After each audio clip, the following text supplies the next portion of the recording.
श्वेता त्रिपाठी उत्तर प्रदेश में कैसे धार्मिक स्थल निशाने पर थे।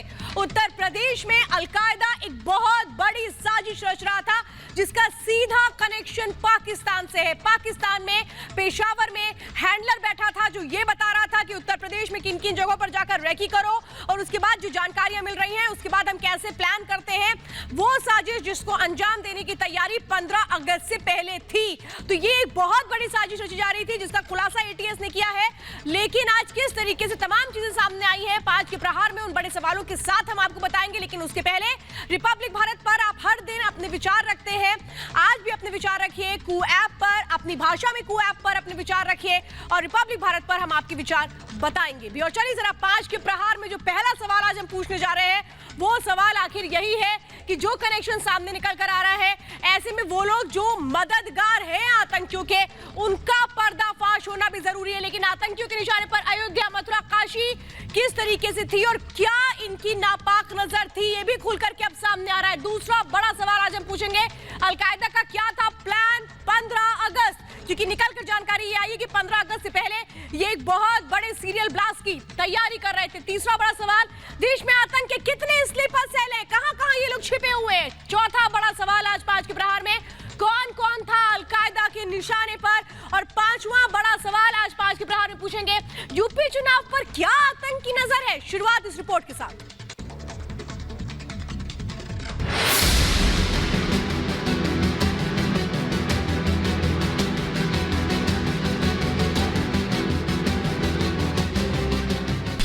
अयोध्या, मथुरा, काशी क्यों थे निशाने पर? उनकी मंशा थी कि किसी भीड़ भाड़ वाले जगह पे आतंकी गतिविधि करना जिससे ज्यादा से ज्यादा जान माल की क्षति हो सके। फिदायीन हमले की बड़ी साजिश। जो इनपुट है, जो एविडेंस है, वो निश्चित है कि ये लोग जो है बाहर के संगठन से जुड़े हुए थे। कहां थी सीरियल ब्लास्ट की साजिश? हमने पूरे मध्य प्रदेश में, उत्तर प्रदेश, जम्मू कश्मीर को ध्यान में रखते हुए रेड अलर्ट कर दिया है। यूपी में मानव बम के कितने मददगार? यूपी एटीएस ने अलकायदा के एक बड़े आतंकी नेटवर्क का पर्दाफाश किया है। लखनऊ के काकोरी से अलकायदा आतंकी मिनहाज अहमद और मसीरुद्दीन को गिरफ्तार कर एटीएस पूछताछ कर रही है। आतंकियों के परिवार से भी पूछताछ की जा रही है। पूछताछ से जो बातें निकलकर सामने आई है वो हैरान करने वाली है। अलकायदा की इन आतंकियों के निशाने पर यूपी के धार्मिक स्थल थे। आतंकियों की नापाक नजर अयोध्या, काशी और मथुरा पर भी थी। सूत्रों से मिली जानकारी के मुताबिक ये आतंकी मैसेजिंग ऐप, व्हाट्सएप और टेलीग्राम के जरिए अपना नेटवर्क चला रहे थे। एटीएस लगातार व्हाट्सएप चैट को खंगाल रही है और अब इस चैट से पाकिस्तानी कनेक्शन का खुलासा हुआ है।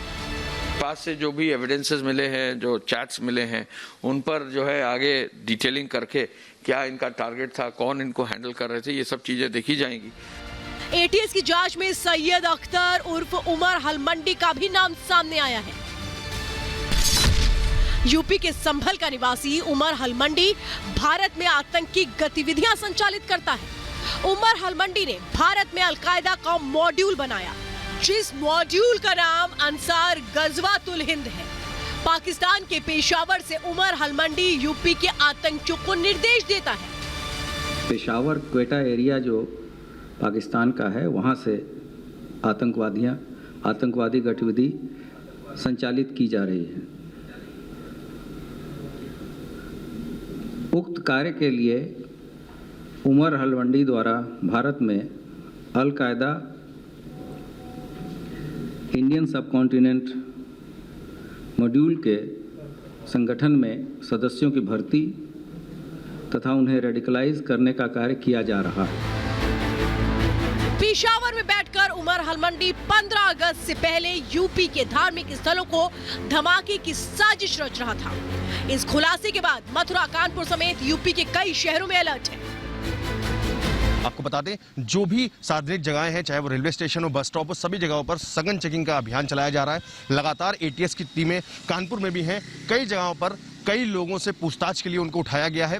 हालांकि इस पूरे मामले में अभी किसी तरह की पुष्टि आधिकारिक नहीं हो पा रही है, क्योंकि एटीएस की रेड है और कहीं ना कहीं जो लोकल पुलिस है उसको इन्वॉल्व नहीं किया जा रहा है। लेकिन अगर सूत्रों की माने तो कानपुर से ही आतंकियों ने जो फोन है वो यहीं से लिए थे, उनके सिम कार्ड्स भी कानपुर से लिए गए थे और तमाम उनके जो कनेक्शन है वो कानपुर से ही निकले हैं। यूपी के अलावा मध्य प्रदेश में भी शिवराज सरकार ने अलर्ट जारी किया है। हमने पूरे मध्य प्रदेश में उत्तर प्रदेश जम्मू कश्मीर को ध्यान में रखते हुए रेड अलर्ट कर दिया है। मैंने डीजीपी को निर्देश दिए हैं कि पूरे तत्काल प्रदेश के अंदर अलर्ट जारी करके आदेश भी जारी कर दें।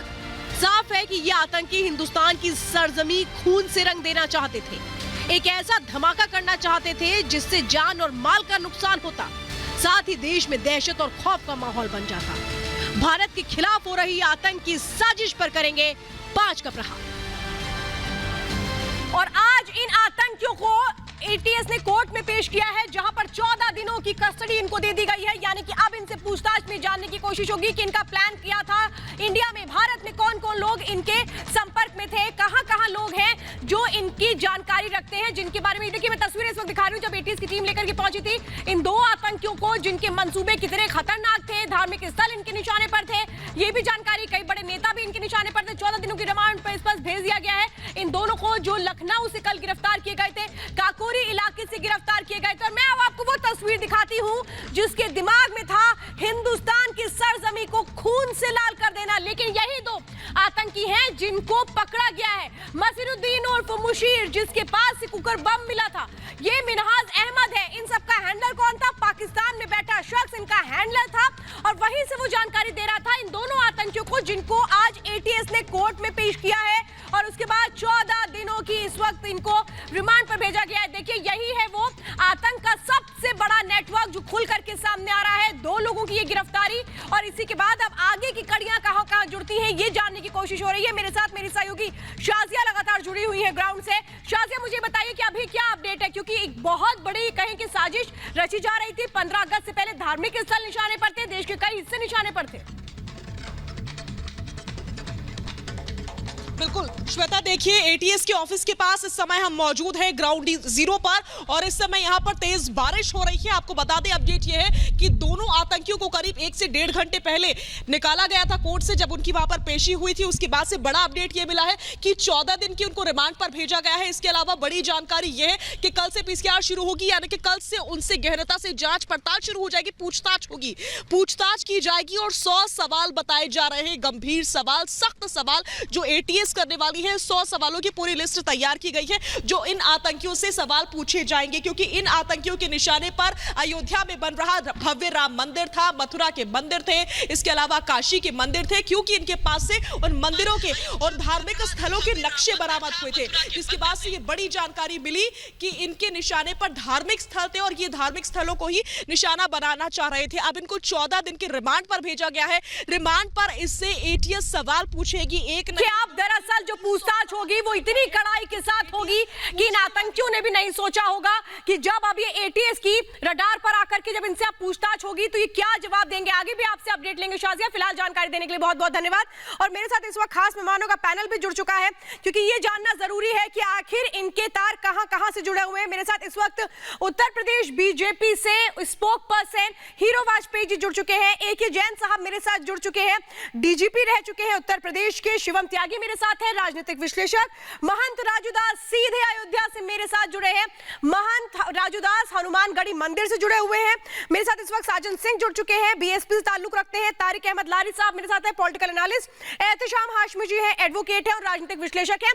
आप सबका मैं रुख करूंगी, लेकिन मैं आपको ये बताती हूँ कि वो बहुत बड़ी साजिश थी क्या, किस तरह से धार्मिक स्थल निशाने पर थे और यही वो धार्मिक स्थल थे जिनके जरिए किस तरह से एक बड़ी प्लानिंग रची जा रही थी। अब मैं आपको वो 3 तस्वीरें दिखाने जा रही हूं जिनके जरिए आप ये समझ समझिए कि क्या इनकी मंशा थी। दरअसल ये टूरिस्ट प्लेस, धार्मिक स्थान जहां पर बड़ी संख्या में लोग जाते हैं, जहां पर बड़ी संख्या में लोग जाकर के श्रद्धा के साथ दर्शन करते हैं, लेकिन इसी का फायदा उठाने की कोशिश की जा रही थी कि कैसे जब वहां पर भीड़ हो और कैसे वहां पर जब लोग मौजूद हो अलग अलग उत्सव पर, तो फिर टारगेट कर लिया जाए। ये इनके मंसूबे थे, जिसको नेस्तनाबूद किया गया, जिसको जवाब दिया गया गिरफ्तारी के साथ। और मैं डिबेट की शुरुआत करना चाहती हूं साजन सिंह जी आपके साथ और शिवम त्यागी जी आपके साथ। साजन सिंह जी, एक बहुत बड़ी प्लानिंग चल रही थी और यही प्लानिंग किस तरह से आगे बढ़ जाती अगर एटीएस अलर्ट नहीं होती। तो मुझे लगता है सबसे पहले आप लोगों को एटीएस को और यूपी पुलिस को यह कहना चाहिए, उनकी पीठ थपथपानी चाहिए कि उन्होंने एक बहुत बड़ी साजिश को अंजाम तक पहुंचने से पहले इसका पर्दाफाश कर दिया। नहीं श्वेता जी, इसमें मेरा कंसर्न है। बहन जी ने आज ट्वीट करके एक्सप्रेस किया अपने जेन्युइन कंसर्न को कि इसके पीछे मंशा क्या है। अगर ऐसा कुछ कांड हुआ है तो पुलिस क्या अब तक सोती रही थी? एटीएस जो आज कुकर बम के ऊपर में महम क्रिएट कर रही है, ये कह रही है कि कुकर बम से पूरा एक्सप्लोड कर रहा था यूपी को, हर रिलीजियस प्लेसेस को एक्सप्लोड करके उड़ा देना चाहती थी, तो कल तक की एटीएस कहाँ थी? कल तक की क्यों नहीं हो रहा था? ये तो मंशा पे सवाल जरूर है। मैं ये कहता हूँ बहुत सोच समझ करके कि ये जांच होनी चाहिए, निष्कर्ष पे निकलनी चाहिए। क्यों एटीएस पे हमेशा सवाल, भारतीय जनता पार्टी की सरकार में हमेशा एटीएस पे सवाल उठता रहा है। क्यों कि Bharatiya Janata party election winning machine है, हर हथकंडे अपनाती है। इसलिए जिस तरह से ये हुआ है, जिस तरह से इसको प्रचारित किया जा रहा है, एक कुकर बम को प्लांट करके जिस तरह से कहा जा रहा है, तो हमें तो ये नहीं लगता है कि ऐसा कुछ है। हाँ, लेकिन जांच का विषय है कि कोई ह्यूमन लाइफ का लॉस नहीं होना चाहिए, कुछ ऐसा क्रिएट नहीं होना चाहिए कि कल को जनता, जो निर्दोष जनता है, वो मारे जाए। इसलिए मेरा ये कहना है कि इसकी जांच अच्छे तरीके से होना चाहिए, किसी राजनीतिक मंशा से ओतप्रोत होकर के नहीं, बल्कि एक सुविचारित होकर के। एटीएस, हमें लगता है कि एटीएस आज के डेट में सरकार की इस तरह से आज चाकरी कर रही है, मुझे नहीं लगता है कि इसमें कोई जांच में कुछ निष्कर्ष निकल करके सामने आएगा। ये देखिएगा साजन जी, आपने ये कहा जांच होनी चाहिए। एक मिनट साजन जी, आपका समय पूरा हो गया सर। आज मैंने इसीलिए टाइमर चलाया क्योंकि आप लोगों की बात होती है कि नहीं हमें वक्त दिया जाए, आप लोगों को पूरा वक्त हम दे रहे हैं। आपने कहा जांच होनी चाहिए, फिर आपने कहा कि राजनीति से प्रभावित नहीं होनी चाहिए, फिर आपने कहा कि नहीं जो जांच है इसमें तो हमको पता है कुछ निकल कर नहीं आएगा। मतलब आप कहना क्या चाह रहे हैं सर? अगले सवाल में मैं आपसे ये समझना चाहती हूँ कि आप इतने कंफ्यूज क्यों हैं? आपका लाइन तो एक हो ना सर, लाइन तो एक हो। फिलहाल इस वक्त की बड़ी खबर का मैं रुक कर रही हूं, उसके बाद शिवम त्यागी मैं आपके पास आ रही हूं। इस वक्त की बड़ी खबर आपको बता दें कि 14 दिनों की कस्टडी में भेज दिया गया है, एटीएस की कस्टडी में भेजा जा चुका है इन दोनों आतंकियों को जिनकी कल गिरफ्तारी हुई थी। इस वक्त की सबसे बड़ी खबर मैं आपको बता दूं कि किस तरह से अब आगे की कार्रवाई होगी, किस तरह से अब आगे तमाम चीजों को खंगाला जाएगा। और हमारे साथ शाजिया लगातार जुड़ी हुई है। शाजिया, मुझे ये बताइए, सबसे अहम अब यही होने जा रहा है कि ये जो इन्वेस्टिगेशन होगी इसमें कड़ी दर कड़ी एटीएस ये जानने की कोशिश करेगी इन दोनों आतंकियों से कि इनके नेटवर्क कहां है, कितने स्लीपर सेल हैं देश में। बिल्कुल, और इसीलिए मैंने श्वेता आपको बताया था कि एक नहीं, दो नहीं, बल्कि करीब करीब 100 सवाल इनसे किए जाएंगे। वो सख्त सवाल किए जाएंगे जिनके जवाब एटीएस को चाहिए।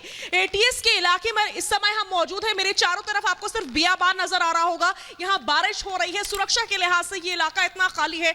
और सुबह से हम यहाँ से अपने दर्शकों को रिपोर्ट कर रहे हैं क्योंकि इसी रास्ते के जरिए एटीएस उन आतंकवादियों को लेकर गया था और वापस लेकर आए हैं। फिलहाल बड़ी जानकारी है कि 14 दिनों के लिए इन आतंकियों को रिमांड पर भेजा गया है। कोर्ट की ओर से रिमांड इनकी मंजूर हो चुकी है। इनसे एक नहीं, दो नहीं, बल्कि कई सवाल किए जाएंगे और सख्ती से जांच पड़ताल, बिल्कुल सख्ती से जांच होगी, वो होनी भी चाहिए शाजिया, क्योंकि किस तरह से इनके जो मंसूबे थे वो खतरनाक थे, वो खुलकर के सामने आ चुका है। फिलहाल जानकारी देने के लिए बहुत बहुत धन्यवाद।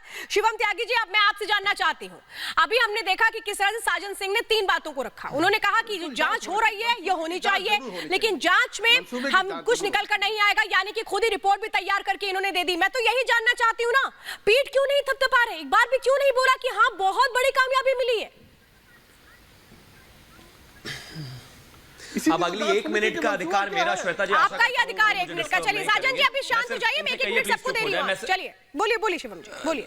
हाँ, मैं सबसे पहले तो उत्तर प्रदेश एटीएस को हार्दिक स्वागत करना चाहता हूं। गर्व है मुझे उन पर कि उन्होंने इस तरह से कार्रवाई को होने से पहले ही रोक लिया और किसी तरह का आडंबर ना करते हुए सबसे पहले उनको गिरफ्तार किया। बहुत शानदार। दूसरी बात, मर्यादा पुरुषोत्तम भगवान श्री राम के मंदिर से जलने वाले बॉर्डर के इस तरफ कांग्रेस, समाजवादी, बीएसपी, टीएमसी सिर्फ इतने ही नहीं है, बॉर्डर के उस पार और बॉर्डर के बीच में रहने वाले आतंकवादी भी हैं। मतलब मिला जुला मामला है इनका। इस मंदिर से कितने लोगों को जलन है, भगवान श्री राम से कितने लोग डरते और जलते हैं, ये सामने साक्ष्य में आ रहा है। इंपॉर्टेंट चीज यहां पर ये है, मैं सिर्फ इतना कहना चाहता हूं कि जिस तरह से ये कार्रवाई हुई है बहुत शानदार है। और जहां तक बात ये है, मुझे अपनी एटीएस पर विश्वास है, मुझे अपनी एटीएस, अपने पुलिस, अपने सरकार पर विश्वास है। ना मैं समाजवादी से आता हूं, नमाजवादी से आता हूं, कांग्रेस से आता हूं। आतंकवादियों को कठोर से कठोर तरीके से इन्वेस्टिगेट किया जाना चाहिए। और हां, इनको शेल्टर करने वाले, इनके लिए बैटिंग करने वाले, इनके लिए बात करने वालों को भी अपनी कम से कम गिरबान में तो झांक कर देखना चाहिए कि खाता यहाँ के हो। और शिवम मैं आपके पास आ रही हूँ, आपका 1 मिनट का वक्त पूरा हो गया है। शिवम, मैं आपके पास फिर से आऊंगी, लेकिन अब जरा मैं आपको दिखाती हूँ कि वो साजिश कैसे रची जा रही थी, किस तरह से पाक में इनके हैंडलर बैठे हुए थे, कैसे ये पूरा का पूरा नेटवर्क चल रहा था और इसके पीछे मंशा क्या थी कि उत्तर प्रदेश में उस तरीके की एक तरह से चिंगारी भड़का दो जिसके पीछे कहीं किसी को शक ना आए। लेकिन देखिए किस तरह से मैं आपको दिखा रही हूँ, हैंडलर कहां बैठा था, पाकिस्तान और अफगानिस्तान में हैंडलर बैठा था। पाकिस्तान के हालांकि पेशावर में हैंडलर बैठा था, हलमंडी यहीं से ऑपरेट कर रहा था। और इसी के बाद यहां पर देखिए किस तरह से ये मिनाज और मसीरुद्दीन को ये जानकारी दी जा रही थी कि आपको करना क्या है। उनसे इंफॉर्मेशन कहां ले जाती थी, हैंडलर इनसे इंफॉर्मेशन मंगाता था और इसी के बाद जो हैंडलर था वो इंफॉर्मेशन के जरिए इनको ये बताता कि अगला कदम आपका क्या है, आपको भारत के कौन कौन से हिस्से में जाना है, कब जाना है, क्या कुछ करना है, ये वो पूरी रेकी की जा रही थी। किसके कहने पर, हलमंडी के कहने पर, जो कहां बैठा था, पाकिस्तान में। और पाकिस्तान से कहां के लिए साजिश रची जा रही थी, लखनऊ में। सिर्फ लखनऊ यहां पे टारगेट नहीं था, धार्मिक स्थल टारगेट पे थे, वो तमाम जगह जो सेंसिटिव है वो तमाम चीजें टारगेट पे थी। अब मैं आपको बताती हूं कि ये हलमंडी है कौन, जो उमर हलमंडी है, ये किस तरीके से पूरा नेटवर्क रच रहा था। इसने अलकायदा का जो मॉड्यूल, इंडिया के लिए मॉड्यूल जो लॉन्च किया था, वो इसी शख्स ने लॉन्च किया था। इसका असली नाम है सैयद अख्तर। किस तरह के खतरनाक मंसूबे रखता है ये मैं बता रही हूँ। यूपी के संभल का निवासी है ये, जो पाकिस्तान में इस वक्त इन लोगों को हैंडल करता है, आतंकी गतिविधियां संचालित करता रहा है, कई आतंकी गतिविधियों में नाम भी आया है। भारत में अलकायदा का मॉड्यूल बनाया है इसी ने। किस तरह से खतरनाक साजिश को अंजाम देने की कोशिश थी और इस मॉड्यूल का नाम है अंसार गजवातुल हिंद, जिसका जिक्र कल एटीएस ने भी किया था। पाक के पेशावर में इसका ठिकाना है। कहां से ये पूरी साजिश ऑपरेट हो रही थी वो मैं आपको बता रही हूं। और इसीलिए मैं कह रही हूं कि ये साजिश अगर सोचिए अंजाम पर पहुंचती तो फिर क्या नतीजा होता, लेकिन इसी को तो रोका गया है। तो फिर एटीएस पर, फिर पुलिस पर आखिर क्यों ये लोग कह रहे हैं कि इनको यकीन नहीं है। मैं तो सवाल सीधा सीधा ये कर रही हूं कि पीठ तो थपथपा दीजिए कम से कम। मैं यही समझना चाह रही हूं आपसे, हीरो वाजपेयी जी और तारिक अहमद लारी साहब, इनको लीजिए। हीरो वाजपेयी जी, ये बताइए मुझे, एक बहुत बड़ी जिम्मेदारी पुलिस और एटीएस की होती है, उसको तो पूरा किया गया ना, तो यहाँ तो इनको ही समझना चाहिए कि कितनी बड़ी साजिश थी और वक्त रहते इसका पता लगा लिया गया। ये तो बहुत बड़ी कामयाबी है, जिस पर सवाल नहीं होने चाहिए। देखिए, उत्तर प्रदेश की जो काबिल फोर्स है, पुलिस या सारी जो एजेंसियां हैं, सुरक्षा एजेंसियां का एटीएस, इनमें देखिए 2017 के बाद योगी आदित्यनाथ के नेतृत्व में कोऑर्डिनेशन रहा। उस कोऑर्डिनेशन के होने की वजह से ये जो इस तरह की ताकतें थी उनके पीछे सर्विलेंस लगी रही और उस सर्विलेंस की वजह से आज ये इतना बड़ा नेटवर्क का आज भंडाफोड़ हो पाया। और मुझे लगता है उत्तर प्रदेश के हर नागरिक को, देश के हर नागरिक को अपनी एजेंसियों पे गर्व करना चाहिए कि उन्होंने इतने बड़े आतंकी मंसूबे का जो पकड़ हुई वो हो गई और हमारे तमाम इनके जो नापाक मंसूबे थे वो नाकाम होने से बच गए। हमारे धार्मिक स्थल, हमारे नेता, हमारी तमाम देखिए जो भी संपत्तियां हैं सरकार की, सरकार संपत्तियों की कस्टोडियन होती है और संपत्ति है जनता की। अगर इसका विनाश होता है किसी भी तरह से तो सरकार उसकी जिम्मेदार होती है। सरकार की एजेंसियों ने अगर ये पकड़ की है, मुझे लगता है हर दल के नेता को स्वागत करना चाहिए। माननीय अखिलेश जी को, माननीय मायावती जी नहीं, को। मैं तो सीधा सीधा ये कह रही हूँ सर कि सबको ये कहना चाहिए। मैं आ रही हूँ तारिक लारी साहब के पास, जाइए जरा मुझे बताइए। लारी साहब, ये कहना चाहिए कि भाई इनके वो लोग जो देश के अंदर मददगार हैं उनका पता लगना बहुत जरूरी है, तभी तो ये पता लग पाएगा कि देश के गद्दार कौन कौन है। सही बात है मैम। अभी इससे पहले बीजेपी के प्रवक्ता हैं शिवम त्यागी, उन्होंने कहा वो नमाजवादी नहीं है। बिल्कुल नमाजवादी शैतान कभी नमाजवादी हो नहीं सकता है। बीजेपी के प्रवक्ता नहीं है वो और राजनीतिक ये है विश्लेषक है हमारे आतंकवादी। कार्यक्रम में, उसका तो सबूत मैं शायद देता मेरे हूं। ख्याल से आपकी उसका- जानकारी को वो मैं जो सही भी कर हो, दूं। जो भी हो उसका नहीं, सबूत जो भी मैं हो आपको नहीं ये सर, दिखा रहा जो हूं। भी हो मतलब क्या हाफिज है? सईद के अगर मैं साथ अभी आपको वेद किसी और प्रकाश पार्टी का वैदिक बना दूं तो आप मीटिंग। बर्दाश्त करेंगे? मैं आपको ये तो दिखा रहा मेरे हूं, लिए ये जितने भी आतंकवादी सर, एक डील मिनट हुई एक थी, मिनट लारी साहब, पूरी लारी आप साहब देख एक लीजिए। मिनट, लारी साहब ये मैं डील ये हुई चाहती थी। हूँ आप ना उस शो में डील के आके कोई तहत सारे कंट्रोवर्सी काम मत हो रहे कीजिए। हैं। लारी और उस जी, डील के तहत लारी सारे जी, काम हो रहे हैं। आपके शिवम सामने त्यागी है ये। कहाँ है? एक कौन मिनट क्या है? दिखा रहे हैं? एक सेकंड वो शिवम, डिबेट का विषय नहीं है। शिवम ये एक मिनट, एक सरकार मिनट। आतंकवादी लोग बैठे शिवम, हुए शिवम हैं। एक मिनट। ये आतंकवादी हो या आतंकवादी है, नमाजवादी नहीं, आतंकवादियों का ग्रुप है जिसका संचालन मोदी, योगी और अमित शाह लोग करते हैं। नहीं, मैं इस बात को आप जो ये बात कर रहे हैं ना सर, मैं लारी साहब, आप देश के प्रधानमंत्री को और उत्तर प्रदेश के मुख्यमंत्री को इस तरह से आप नहीं कह सकते सर टीवी पर बैठकर।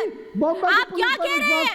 ना लारी साहब की वॉल्यूम कम करिए, लारी साहब की वॉल्यूम कम करिए, लारी साहब की वॉल्यूम कम करिए, बिल्कुल कम करिए। ये आपत्तिजनक बातें नहीं हो सकती है लारी साहब। मैंने पहले कहा था आपसे कि किसी कंट्रोवर्सी को क्रिएट करके हिट होने की कोशिश मत कीजिएगा। मैंने एक मिनट आ रही शिवा, मैंने बहुत साधारण सवाल आपसे किया और मैं यही तो जानना चाह रही थी कि आखिर आप पुलिस की बात नहीं कर रहे हैं, आप एटीएस की बात नहीं कर रहे हैं, आप क्या बात कर रहे हैं सर? आपका अपना व्यू पॉइंट हो सकता है, आपका अपना व्यू पॉइंट हो सकता है, लेकिन व्यू पॉइंट में आप ये सोचिए आप भारत में रहते हैं और प्रधानमंत्री नरेंद्र मोदी आपके भी प्रधानमंत्री हैं, उत्तर प्रदेश के मुख्यमंत्री योगी आदित्यनाथ आपके मुख्यमंत्री हैं। आपकी अपनी एक तरह से विचारधारा को लेकर आपकी लड़ाई हो सकती है, लेकिन शब्दों की मर्यादा और बातों के मायनों को तो मत सर भूलिए। आप नेशनल टीवी पर हैं लारी साहब, प्लीज पानी वानी पी लीजिए और इसके बाद शो पर आइए आप। ठीक सर, शांत दिमाग से, शांत मन से। एक मिनट, अभी मैं आपसे बाद में बात करूंगी सर, आपसे बाद में बात करूंगी। ए.के. जैन जी को लीजिए, पूर्व डीजीपी है उत्तर प्रदेश के। ए.के. जैन सर, मैं आपसे जरा समझना चाहती हूँ, एक बहुत बड़ी कामयाबी है सर। मुझे तो ऐसा लगता है अगर एटीएस वक्त रहते अगर इस एक्शन को नहीं ले पाती तो आज क्या स्थिति होती, मुझे तो वो सोचकर भी डर लगता है। लेकिन इन लोगों को आज भी ये समझ में नहीं आता। देखिए, एटीएस के ऊपर सबको गर्व होना चाहिए। एटीएस का गठन 3 कचहरियों में ब्लास्ट हुए थे, वाराणसी, फैजाबाद और लखनऊ में। उस समय इसका गठन हम लोगों ने कराया था। मैं इसका पहला आईजी था एटीएस का और कई साल तक मैंने इस संस्था को देखा है। ये एक प्रोफेशनल एक एजेंसी है और सेंट्रल एजेंसीज के साथ में एनआईए, आईबी, रॉ, इन सब के साथ तारतम्य मिलाकर उनके साथ कोऑपरेशन के साथ पूरी ये एजेंसी कार्य करती है। जो भी इंटरसेप्ट्स मिलते हैं, जो भी सूचनाएं प्राप्त होती हैं, उनको डेवलप करती है। एटीएस जो है, जब से एटीएस का गठन हुआ है उत्तर प्रदेश में, आप उत्तर प्रदेश का इतिहास देख लें, तब से ना कोई ब्लास्ट हुए हैं, छोटा मोटा एक आध जगह ब्लास्ट हुआ है, वरना पहले आए दिन घटनाएं होती रहती थी। एटीएस का कार्य बहुत ही सराहनीय रहा है और ये भी जो मॉड्यूल बस्ट हुआ है, ये कोई छोटी खबर नहीं है।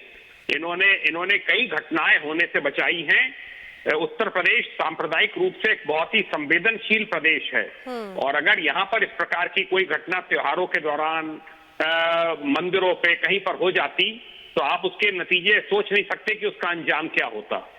तो मैं तो अपनी तरफ से सबकी तरफ से, उत्तर प्रदेश के निवासियों की तरफ से एटीएस को बधाई देना चाहूंगा और मैं चाहूंगा जी सर, ए.के. जैन जी की ओर से बड़ी बात एहतिशाम जी यही की जा रही है। हम लोग तो कल्पना भी नहीं कर सकते, सोच भी नहीं सकते स्थिति क्या होती। ये तो एक बहुत बड़ी बात है ना सर कि हर एक चीज को आप कड़ी दर कड़ी निकल करके सामने आ रहे हैं। तो इस बात को तो लेकर मुझे लगता है कि सबके सुर एक होने चाहिए थे। श्वेता, बहुत अच्छा सवाल पूछा आपने। आईजी साहब ने अपनी बात रखी, वो सीनियर पुलिस ऑफिसर थे, उनका मैं सम्मान करता हूं और हाथ जोड़कर अभिवादन करता हूं।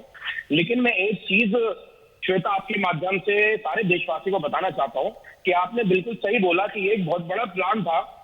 मुझे लगता है कि जितने बीजेपी के कार्यकर्ता बीजेपी के लिए कार्य नहीं करते हैं, उतना ये सो कॉल्ड आतंकवादी करते हैं। क्योंकि जब जब चुनाव आता है और जब जब नौबत आती है कि योगी मोदी चुनाव हारने वाले होते हैं, तब आतंकवादी आके उनको चुनाव जीतने में पूरी मदद करते हैं। आप देखिए, बंगाल में जब चुनाव हुए श्वेता जी, तो नड्डा जी ने कहा कि 300 आतंकवादी बंगाल में घुस चुके हैं। अब बंगाल में घुसने का तो उन्होंने बयान दे दिया।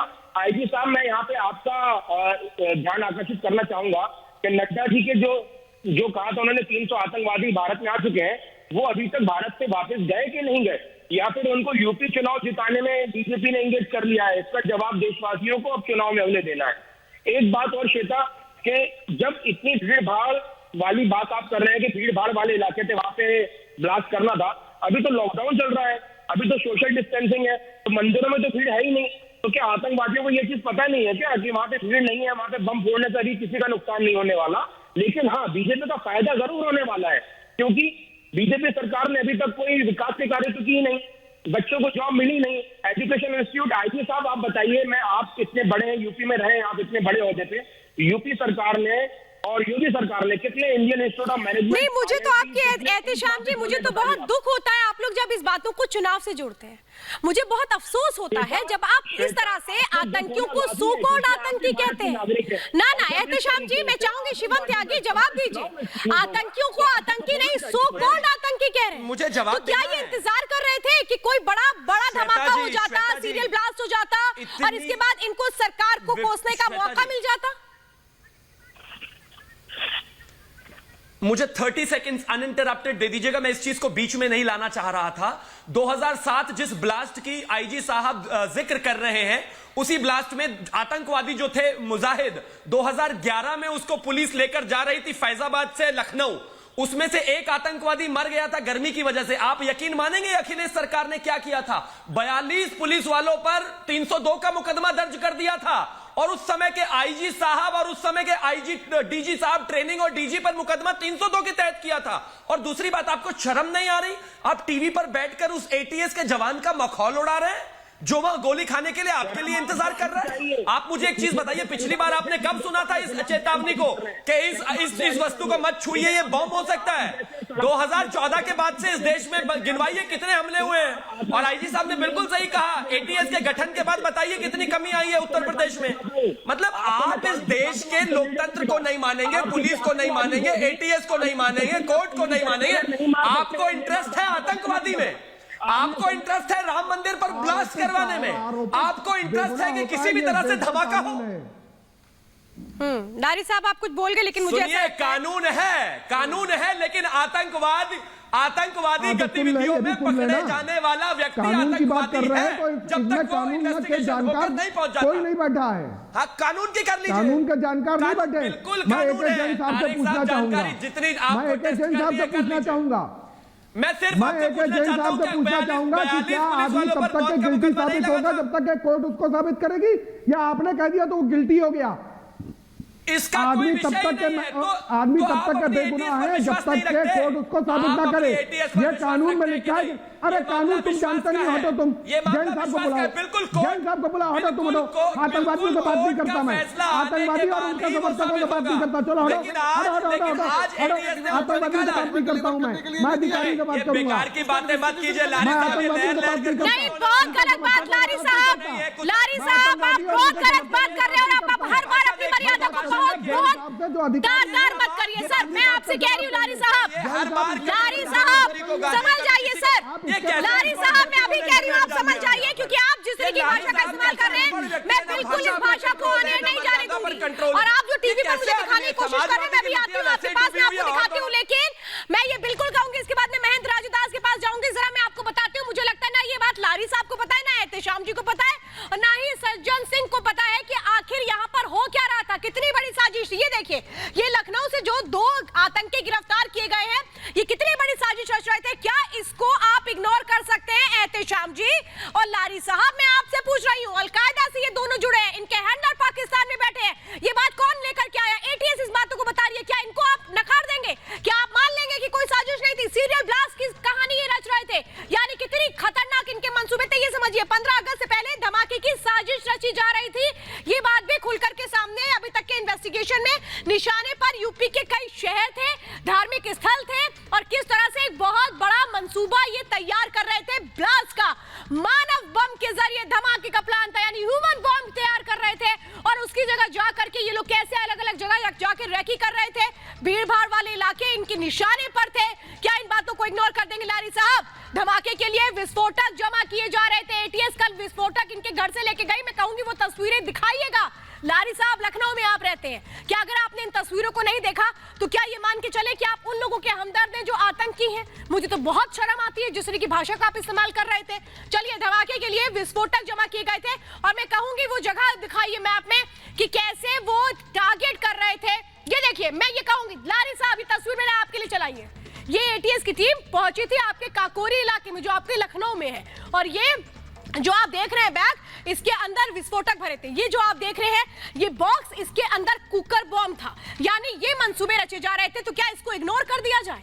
मैं ये समझना चाह रही हूँ, क्या ये जो एक बहुत बड़ी प्लानिंग हो रही थी, क्या इसको इग्नोर कर दिया जाए और इसके बाद आगे बढ़ लिया जाए? आप लोग ये चाह रहे हैं? इसको चुनाव से जोड़ दिया गया है एहतिशाम जी की ओर से। सज्जन सिंह जी जरा लीजिए, सज्जन सिंह जी को। सज्जन सिंह जी, मैं जरा आपसे समझ लूं जरा, अभी मैंने आपको एटीएस की तस्वीरें दिखाई जो कल कार्रवाई की गई इन 2 आतंकियों को पकड़ने में। आ रही हूं सज्जन जी, मैं जारी राजूदास जी बहुत देर से इंतजार कर रहे हैं, मैं जरा उनसे भी रिएक्शन ले लेती हूँ। राजूदास जी, धार्मिक स्थल क्यों निशाने पर थे, क्या लगता है आप लोगों को?